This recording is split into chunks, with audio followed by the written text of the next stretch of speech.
Salut à toi, c'est Vincent. Ici, on parle nutrition, bien-être et perte de poids.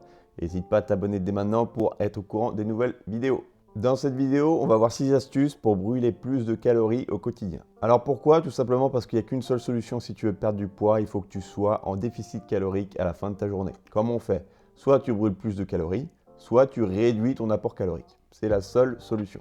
À la fin de la journée, il faut que tu aies dépensé plus de calories qu'ingéré de calories. Donc un homme à activité normale va dépenser généralement entre 1800 et 2500 calories jour, alors qu'une femme ce sera entre 1200 et 1800 calories jour. Ça va varier en fonction de l'âge, de la taille et du poids. Donc si tu veux te sentir plus en forme, on va voir comment brûler plus de calories pour atteindre ce déficit calorique. Donc astuce numéro 1, tout simplement, il faut faire plus d'activités, donc par exemple marcher plus.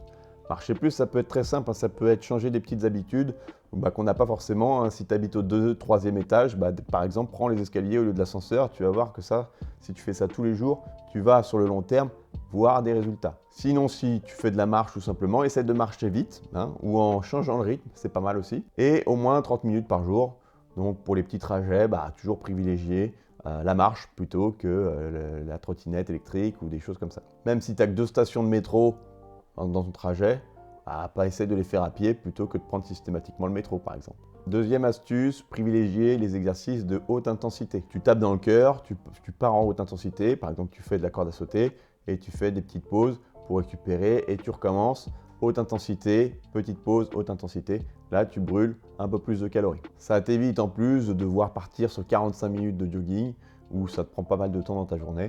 Donc tu peux réduire les phases de sport intensif au niveau du timing, mais par contre, il faut taper un peu dedans. Troisième point, on va privilégier les aliments riches en fibres. Alors pourquoi? Parce qu'ils sont plus rassasiants, en plus ils sont plus difficiles à digérer, donc ça va brûler plus de calories. Ils permettent également de limiter l'absorption au sucre et limitent le cholestérol. Qu'est-ce qu'on a comme aliments riches en fibres? Les légumes, les fruits et les céréales complètes par exemple. En plus, elles ont un pouvoir plus rassasiant.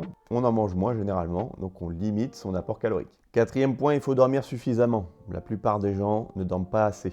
Pourquoi il faut dormir suffisamment? Parce que si tu ne dors pas assez, tu ralentis ton métabolisme. Un métabolisme au ralenti brûle moins de calories. On recommande entre 7 et 8 heures de sommeil pour garder un métabolisme sain. Cinquième point, le thé et le café augmentent ton taux d'adrénaline, ce qui te permet d'activer la lipolyse. La lipolyse, c'est un processus qui brûle les graisses, du coup qui brûle des calories. Donc ça c'est pas mal, le thé et le café. Attention de ne pas en prendre en trop grosse quantité quand même dans ta journée. Un truc qu'on sait moins, c'est les épices. Les épices augmentent ton métabolisme, donc il faut essayer d'en mettre dans tes plats, du curcuma, du curry, du gingembre ou du piment, si tu aimes manger pimenté. Ça augmente le métabolisme et ça aide encore une fois à brûler des calories. Voilà pour ces 6 petits points. Donc il y a des choses assez évidentes, mais si tu les appliques au quotidien et que tu adoptes une bonne alimentation alliée à une activité physique régulière, tu verras que de toute façon, tu vas obtenir des résultats et brûler plus de calories. Je te retrouve très bientôt pour une prochaine vidéo. Un petit like, abonne-toi, à bientôt.